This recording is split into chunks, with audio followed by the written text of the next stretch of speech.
Peace and love, everybody. It's your man, Manny Faces, the Manny Face God, coming back to you for another episode of Hip Hop Innovates with Manny Faces. Again, I'm trying to bring this to you every weekday to the best of my ability.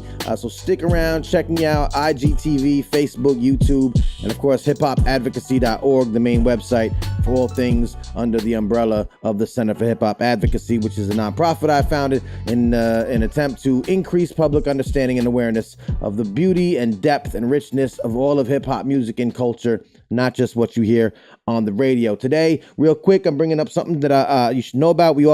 I often talk about this in my run-ups to these episodes, how hip-hop is being used in inventive and unconventional ways. Education is one of those ways. And I want to bring up real quick an organization that basically is the organization that deals with a lot of these things.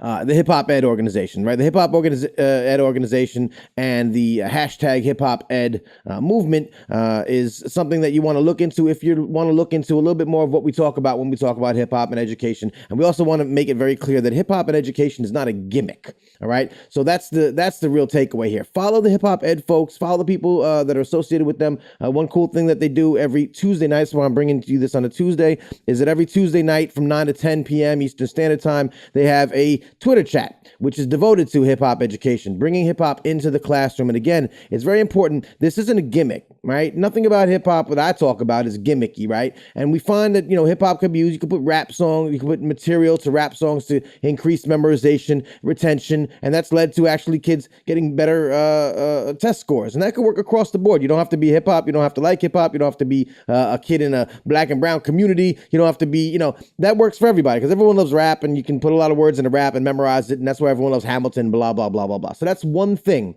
and one way that hip hop could be used in a classroom setting. But it's more than that. Now, if you talk to the hip hop ed people, shouts to people like Dr. Chris Emden and folks who have been leading this culture, a culturally responsive, culturally relevant pedagogy, this way of teaching, this way of introducing not just hip hop, but sort of hip hop mentality, hip hop sensibilities into classrooms, getting teachers that can relate to students, getting students to understand how teachers are coming at them, going against some of the patriarchal and Eurocentric ways that school has been doing school for hundreds of years and not really changing, fighting back against these norms to try to get better results. Now, the results are in, right? The receipts are there. This works. This works across all communities, particularly communities of color where schools have been, neglected even more. Because hip hop is a way of life and a way of thinking and a way of communicating and a way of responding and calling and responding. There's a million ways to incorporate hip hop into the classroom, but it's not just by playing some rap songs. And so what we need to do as parents, what we need to do as schools who haven't yet adopted a hip hop mindset, what we need to do is continue to look past the stereotypes of what hip hop is or is shown to be, look past all of that and get to this understanding that there are many ways in which hip hop and being culturally responsive, being culturally attuned to young people across all demographics in all different districts and all different circumstances throughout the country can be a real way to innovate in the classroom. We've seen it work. I'm going to bring you examples of this, but for now, I'm telling you, just follow the hip hop ed movement. If this is something that's important to you and that you're curious about, they're a great place to start. Okay. But again, there's many, many others. One way that you could do this is listen to the Hip Hop Can Save America podcast. I started this podcast last year. Season 1 is done. Season 2 is coming. We're lining up new interviews, and it's really great. It's really informative and really educational. And sometimes we talk to educators who are using hip hop in this way. From Dr. Gloria Ladson Billings, who you see there, an OG that kind of started this idea of culturally responsive pedagogy, way of teaching using cultural references, to people who are doing it today. Dr. Bettina Love, Hip Hop Fundamentals, Sage Salvo, Mikhail Amin, just a bunch of people that Dr. Ian Levy, just a bunch of people who have been incorporating these ideas into the classroom and doing it successfully. Not just a classroom for teaching, but also like Dr. Ian Levy, for example, in a counseling setting, in a therapeutic way. Okay, that happens all over the place as well. So that's one way to find out a little bit more. Check out the Hip Hop Can Save America podcast at Hip Hop Can Save America. Plus, check out the folks at Hip Hop Ed. Follow their Twitter chat. It happens Tuesday nights from 9 to 10 p.m. Eastern Time on Twitter. Hashtag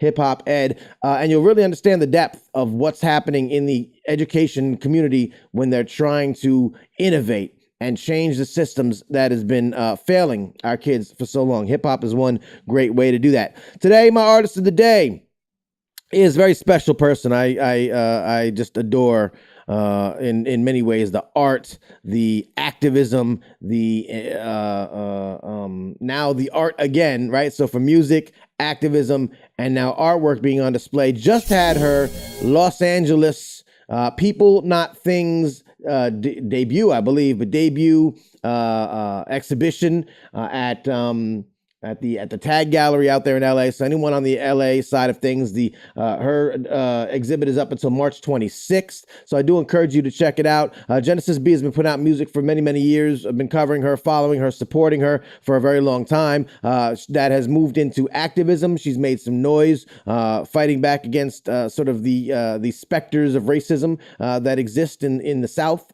She's made some noise and some news on that. You could search for her on Google. You'll find it. Billboard, I think, was one of the central places that talked about her controversial, so to speak, stance against racism. Why should that be controversial? But again, she's taken that and gone into several different avenues, including pure activism, doing some writing and doing some artwork.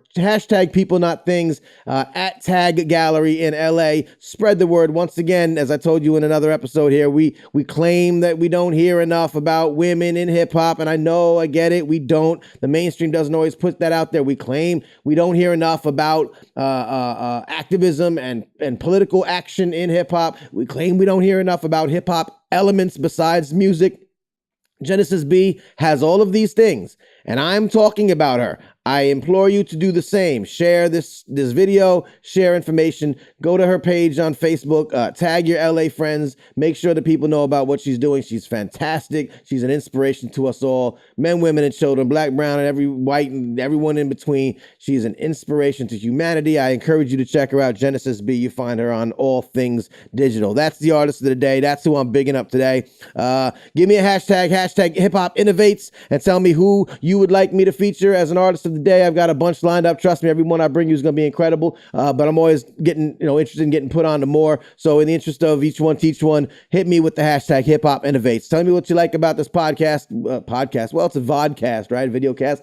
Tell me if you like, hate, want me to do things differently, want me to do something else, talk about some particular issue. I'm happy to hear all your suggestions, and I'd really love your praise because I'm an artist and, we sensitive about our ish. My name is Manny Faces. You can check us out. All the social medias up there. Hip Hop Advocacy, Manny Faces, the Center for Hip Hop Advocacy. Please sign up for our incredible Hip Hop Advocate newsletter. You get this every week or two. It's filled with stories, chock full of stories about hip hop innovation, inspiration, and insight from, artistry that you don't normally hear about. Folks like Genesis B, I'm telling you about, organizations like Hip Hop Ed, business, exhibitions, all the other elements of hip hop being represented well. It's a great curated list of articles throughout the web. You don't see them on our hip hop blogs. We don't see them on our hip hop sites. I bring them to you, me, Manny, as a gift to you. I cherish it and I pass it along, and I wish you would check it out. Sign up at hiphopadvocacy.com.